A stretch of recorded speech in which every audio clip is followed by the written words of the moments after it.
Bonjour, ici Guillaume Crouzet depuis les studios de CGTN à Paris pour la revue de presse française. Quoi de neuf aujourd'hui dans l'actualité? À la une de Libération, la nouvelle de la nomination de 2 femmes à des postes clés en Europe. C'est d'abord la ministre allemande de la Défense, Ursula von der Leyen, qui devient présidente de la Commission européenne. Un poste jusqu'ici occupé uniquement par des hommes. Enfin, puisque c'est bien l'heure des femmes en Europe, comme le souligne le journal, c'est aussi la nomination surprise de la Française Christine Lagarde à la direction de la BCE, la Banque Centrale Européenne. Ex-avocate, la Française avait été la première femme nommée ministre des Finances en France en 2007, avant de prendre la présidence du FMI, le Fonds monétaire international, depuis 2011. De son passage dans cette instance mondiale, on retiendra sa réforme pour donner plus de poids aux pays émergents et la reconnaissance du yuan chinois comme monnaie de référence. À la une du Parisien, une décevante nouvelle. Raymond Barre, l'ancien Premier ministre de Valéry Giscard d'Estaing, aurait fraudé le fisc de son vivant et amassé secrètement une colossale fortune en Suisse. L'homme politique avait jusqu'ici une réputation intacte. Sa force tranquille, et parfois un peu somnolente, est sérieusement écornée par ces révélations. Sa famille, qui a hérité, en les dissimulant, de 7 millions d'euros placés dans une banque helvétique, est aujourd'hui poursuivie pour fraude fiscale. Toujours dans le Parisien, une plus réjouissante nouvelle. Demain, le Tour de France s'élance depuis Bruxelles pour une nouvelle édition. Une édition un peu spéciale, car ce sera l'occasion pour la Grande Boucle de célébrer les 100 ans du maillot jaune, celui qui consacre le premier au classement du Tour de France. Le 19 juillet 1919, alors que la compétition se déroule jusque tard dans la nuit, le directeur du Tour décide de remplacer le traditionnel brassard vert du leader de la course par un maillot jaune canari.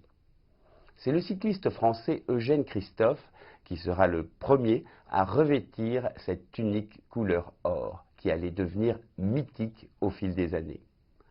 De tous les cyclistes qui ont participé à de multiples Tours de France, quels sont ceux qui ont le plus eu l'honneur de porter le maillot jaune? Au total, Jacques Anquetil l'a eu sur ses épaules pendant 50 jours. L'Espagnol Miguel Indurain pendant 60 jours. Bernard Hinault, 76 jours. Mais le coureur inégalé jusqu'ici reste le Belge Eddy Merckx, qui l'a porté pendant 97 jours dans son existence de champion. Vous rêvez d'en savoir plus sur cette compétition mythique?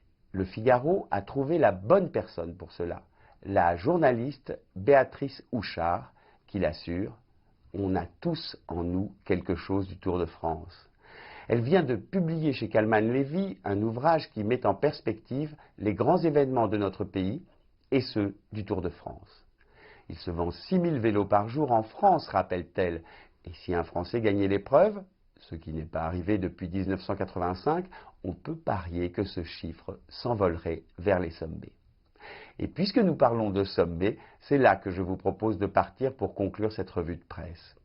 Le magazine Paris Match nous invite en effet à nous aventurer aux portes de l'Himalaya, dans la province chinoise du Yunnan.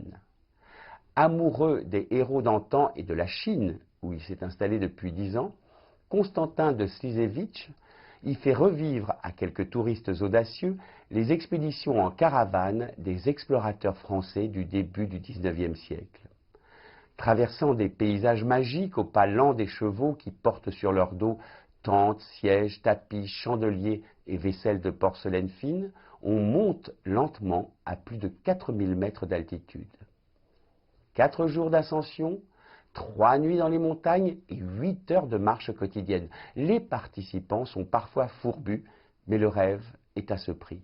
Et personne n'oubliera jamais le point ultime de l'expédition, le lac d'Aboudjé et ses eaux cobalt. C'était Guillaume Crouzet, depuis les studios de CGTN à Paris, pour la revue de presse française.